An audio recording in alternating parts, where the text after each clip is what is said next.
বাংলাদেশের ১৩তম জাতীয় সংসদ নির্বাচনের ভোটার সংখ্যা ১২,৭৬,১০,০০০। এই বিপুল সংখ্যক ভোটারের একটি বড় অংশ তাদের নির্বাচনী এলাকার বাইরে বসবাস করে।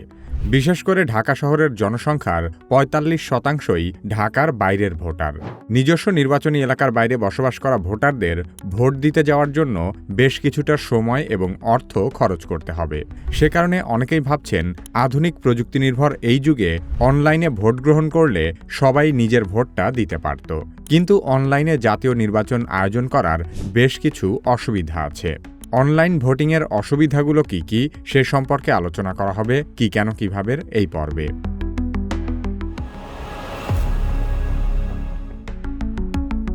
জাতীয় নির্বাচন কেবল ভোট দেওয়ার একটি প্রক্রিয়া নয়, এটি জনগণের বিশ্বাস, রাজনৈতিক বৈধতা এবং রাষ্ট্রের স্থিতিশীলতার ভিত্তি। অনলাইনে জাতীয় নির্বাচন করার ধারণাটি শুনতে যতটা আধুনিক ও সুবিধাজনক মনে হয়, বাস্তবে বিষয়টি ততটাই জটিল, সংবেদনশীল এবং ঝুঁকিপূর্ণ। বিশেষ করে একটি দেশের গণতন্ত্র, রাষ্ট্রীয় নিরাপত্তা এবং জনগণের আস্থার প্রশ্ন যেখানে জড়িয়ে আছে, সেখানে চোখ বুজে নির্দ্বিধায় টেকনোলজি ব্যবহার করা যায় না। তথাকথিত গণতন্ত্রের ধ্বজাধারী প্রযুক্তি জগতের শীর্ষ দেশ খোদ যুক্তরাষ্ট্রও অনলাইনে তাদের জাতীয় নির্বাচন আয়োজন করে না। সেই বাস্তবতায় বাংলাদেশ অনেকটাই পিছিয়ে আছে। অনলাইনে ভোট চালু হলে প্রথম ও সবচেয়ে বড় সমস্যা হবে নিরাপত্তা। একটি অনলাইন ভোটিং সিস্টেম মানেই সেটি হ্যাকযোগ্য। ফেসবুক অ্যাকাউন্ট, ব্যাংক অ্যাকাউন্ট, এমনকি সামরিক ডেটাবেস পর্যন্ত যেখানে বারবার সাইবার আক্রমণের শিকার হয়, সেখানে কোটি কোটি ভোটারের তথ্য শতভাগ নিরাপদ রাখা বাস্তবে প্রায় অসম্ভব। দ্বিতীয় বড় সমস্যা হল ভোটের গোপনীয়তা। গণতন্ত্রের একটি মৌলিক শর্তই হল ভোটার যেন নির্ভয়ে কারো চাপ ছাড়া ভোট দিতে পারে। অনলাইনে ভোট দিলে নিশ্চিত করে বলা কঠিন ভোটার একা সিদ্ধান্ত নিচ্ছে নাকি পরিবার, রাজনৈতিক কর্মী বা ক্ষমতাবান কেউ তার পাশে বসে তাকে চাপ দিচ্ছে। ঘরে বসে ভোট মানেই নির্বাচন ফ্রি অ্যান্ড ফেয়ার নিশ্চিত করা কঠিন। আরেকটি গভীর সমস্যা হল পরিচয় যাচাই।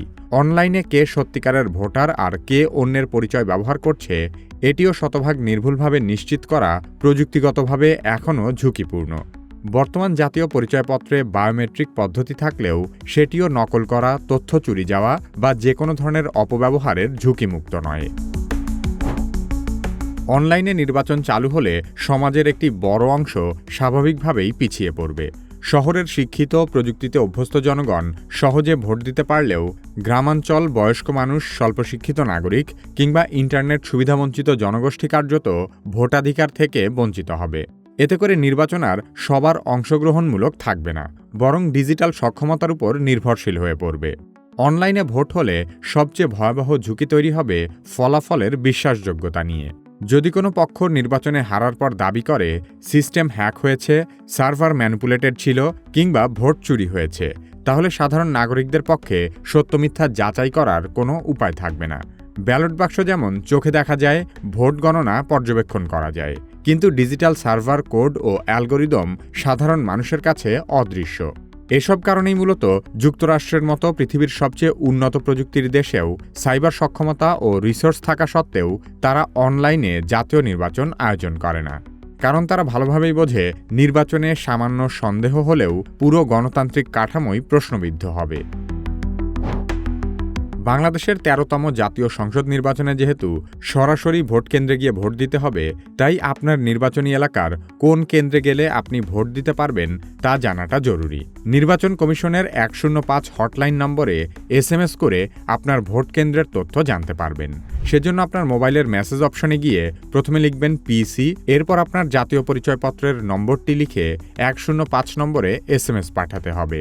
এরপর ফিরতি SMS এর মাধ্যমে আপনার ভোটার নম্বর ও ভোট কেন্দ্রের তথ্য জানিয়ে দেওয়া হবে। এছাড়া নির্বাচন কমিশনের ecs.gov.bd ওয়েবসাইটে গিয়ে আপনার জাতীয় পরিচয়পত্র এবং জন্ম তারিখ দিলে সাথে সাথে আপনার ভোট কেন্দ্রের তথ্য জানতে পারবেন। এবার ত্রয়োদশ জাতীয় সংসদ নির্বাচন এবং গণভোট একই দিনে অনুষ্ঠিত হবে। কিভাবে ভোট দিতে হয় সে সম্পর্কে জানতে চাইলে কি কেন কিভাবে এই ভিডিওটি দেখতে পারেন। বর্তমান সময়ে AI না শিখলে আপনি নিশ্চিতভাবেই পিছিয়ে পড়বেন। যারা নিজে নিজে AI এর ব্যবহার শুরু করতে ভয় পাচ্ছেন, তারা কি কেন কিভাবে একাডেমির AI দক্ষতা কোর্সে ভর্তি হতে পারেন। ভিডিও ডেসক্রিপশন ও পিন কমেন্টে কোর্সের লিংক দেওয়া আছে।